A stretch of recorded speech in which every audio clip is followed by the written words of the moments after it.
from Salmon Spiritualist Medium. My guest today is author and holistic therapist Jennifer Anne Lynch. Hi Jennifer. Good morning, Paul. Lovely to see you. Nice to see you Actually, too. we did meet a few years ago. We did. Because I sat near you in a Mind, Body, Spirit fair, wasn't it? Yes, I remember that. I remember that too. How did you first become interested in your holistic therapies? Okay, well my early career was as a legal secretary, believe it or not, which is quite diverse to what I do now. And after I had my children, I just decided I just couldn't continue with this sort of work. And I took a massage course at West Suffolk College and trained as a massage therapist. I also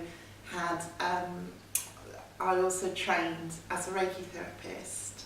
I had a connection with a healer called Rebecca Bullman, who unfortunately isn't with us now. And she introduced me to another lady called Katie LeMay, who lived in the same village as me. Mm-hmm. And I did my Reiki with Katie, and she's also a crystal healer.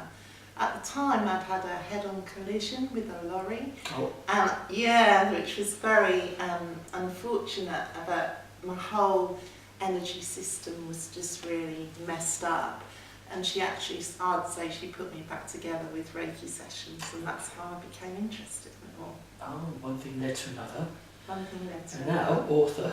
Author, yeah. Oh yes, we have the books here. Yes. When did you begin writing? Well, I started writing, and I started with The Silver Lining, which actually I haven't got a copy of now, but that was, I'd say, over 10 years ago now. I spent a lot of time on my own as a single parent, and I used to wait till my children had gone to bed and then start writing about 10 o'clock at night, and then I'd write till 2 in the morning. And for me it was something that was just letting out everything that was inside me.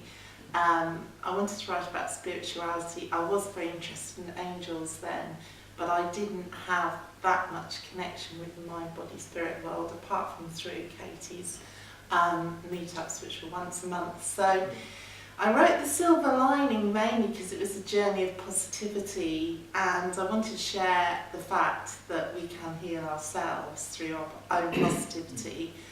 And my mother had a major stroke. It's in the book about this, when I was 10 years old. And through her life, she never gave up. She was the most amazing person, and she didn't get a lot of help with recovering from her stroke, which was very severe. And as time went on, she started writing, and she's also a published author and wrote 33 books. That was quite incredible. So it's in your blood, isn't it? So, well, yeah, I'm adopted, but I mean, I was it's in your... Yes. I was obviously meant to be with my mother. I feel that, you know, I was meant to learn from her. I did do my homework about you, and I did read you adopted, and because I was going to ask you about, there's adoption mentioned in one of your books, isn't there? Yeah, actually, yeah. Adoption is mentioned in William's Wishes. That's actually, I haven't brought a copy of that either. You don't find so far. I'll tell you, we'll talk about the ones I haven't got a copy of. That's actually just on as a Kindle at the moment. But that is a book, a fiction book about adoption. Right, okay. Yeah. And did a lot of your experience go into that book? A lot of my experiences went into that book. It's quite interesting. I asked a friend whether she knew how much of it was me and how much of it wasn't, and she said, "Were you the nanny?" And I said, "No, I wasn't the nanny, that's the fiction bit." Oh. But if you fool your friends, it's pretty good, really. So yeah, it is quite interesting because that is a romance as well, and it has got some of my thoughts and emotions when I was a child about being adopted in there, how I really felt, you know, on my birthday when I was 7 years old. I didn't want to tell anybody that I was adopted, or I had told my school friends, but I was sort of scared that my parents might find out that I told my school friends. So I sort of all my friends arrived, and I wanted to sort of like gag them and think, "Don't say I'm adopted." And it was it's quite difficult for a child. I think that they feel a sense of betrayal in a way. Yeah. When did your psychic abilities kick in? Okay, now my psychic abilities, that's really interesting because when I was about 12, 13, maybe slightly older than that, I started seeing eyes, you know, watching me everywhere. And I always thought I could hear my voice being called, and I used to turn around and see, who is that? Somebody's talking to me. But later on, I kept on thinking I could see eyes. Now, I felt as if that was my third eye opening up when I was about 13, 14. And I used to go to this youth club, and I used to say, right, okay, I'm going to predict what these cards are.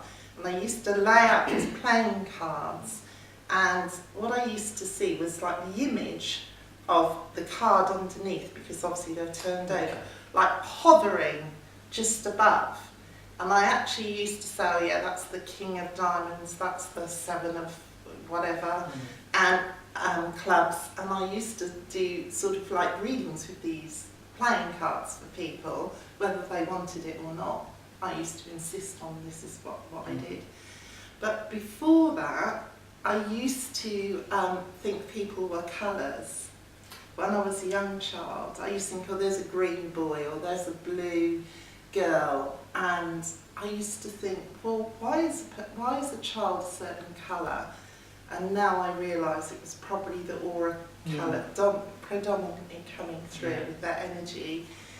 So I would say probably I've been like it since I was a child, but because my parents were quite conventional parents, they were librarians, I call that conventional, some people probably wouldn't, they were not into this stuff at all, you know, they didn't know, psychic didn't exist, so that for me was quite difficult at times because I couldn't really share that stuff, and if I did share anything, like I started to see spirit in my bedroom at night, I would start to see things hovering up, you know, on the ceiling line, and they would just say to me, oh, you know, you've got a vivid imagination. So I sort of went with that really, you know. So it's hardly encouraged, shall we say? No, it wasn't encouraged. But also I wasn't like reprimanded about it either. It was just something that just happened. And I found out about the tarot cards through this couple at a bus stop. So this is the most bizarre story. Who always talked about tarot cards every time I was at this bus stop, until eventually I got so curious about it. I wondered, you know, somebody pointed me, you know, in the direction of the tarot cards and said, you know, there is a set of cards that you can use for readings, you know. And so it's all very fascinating. Tell me about these cards you brought in. Okay, so these are the Rainbow Ascension cards, which I designed myself. There's actually 22 cards. Saying I designed them myself, my son actually did the image on the front. They're well produced, I must say. Yeah, and I channeled the colours for these cards, and I wrote the affirmations. So the affirmations, you can use one, or you can use several, but you could use one a day for your own sort of spiritual development. So it's the same image, but different colours. Same image, different colours. And different affirmations. So let's take one for you, shall we? Yes, let's make it a good one. Make it a good one, they're all good. I'm sure they are. Okay, so... Right, so I'll just draw one. Yeah. I'm attracted to that for some reason. Okay. So, Paul, this is the angel of balance and harmony. And it's that beautiful bluey green colour. Okay.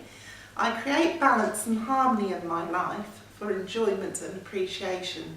Your love of the earth keeps my heart centred and secure. So you're saying to the angel of balance and harmony that, you know, it's about centering. There's great significance in that, actually. Wonderful. Yes, which is quite personal. Okay. But about the earth, and I might tell you off camera. Tell me off camera. I might later. not.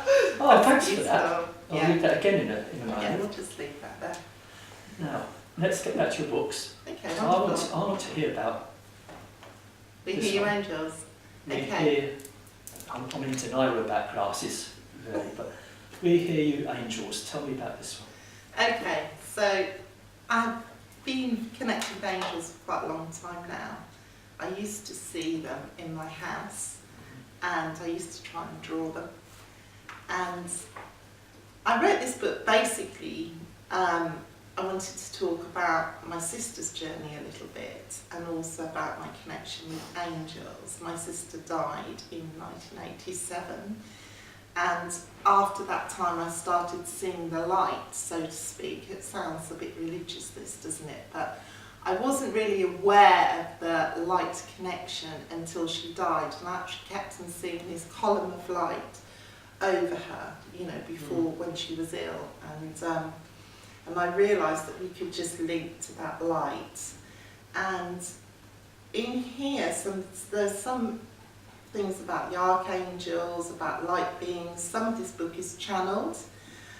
Some of this book is my own experience. When you say channel, just let those at home know what you mean by channeling. So channeled for me was when I started to write about the archangels. I felt their presence around me, and I felt that I was guided to, you know, write what was coming through at the time. So the information was coming through at the time. It has been received well on Amazon. It actually got to #1 on Amazon Kindle and Amazon as a book for a short period of time, because I think that, you know, there was a lot of interest in this book. Also, some of the articles in here were actually published online as well. Michelle Knight published a section of it called Are Angels Real? And I talk about the blueprint, our blueprint, how we're here for a reason, and how we, our challenge is to connect to our original blueprint all the time. So it's like we can wander off it, we can think, you know, why are we here?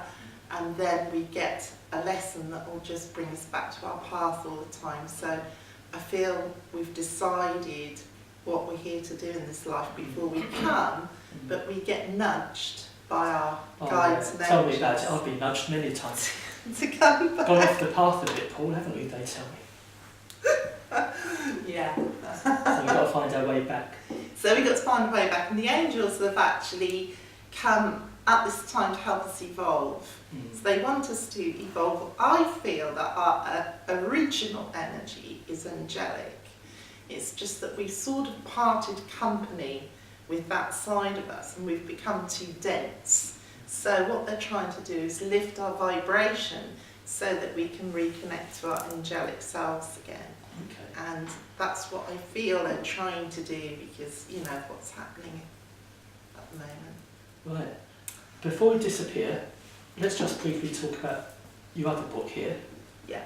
Liberty Angel. Angel again. Okay, yeah, that's a novel. It's about a single parent.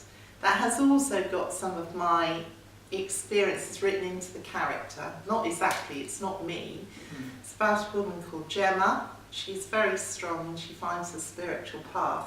But principally this book is about relationships. And how, for women, how they can be empowered and stand in their own power, and how they can do it without a man if they need to. And that's what you've learnt, is it? Yeah. So it's all in this book then, Jennifer? Yeah, Liberty Angel. Right. Thanks for coming in. All right. It's been an absolute pleasure. Thank you very much. Meeting you again. Thank you. And come back again some other time. And in the meantime, I'm going to have a look at my card and to have a little divulge to myself. Yeah, that's Thanks a lot, brilliant. Jennifer. Okay, thank you for brilliant.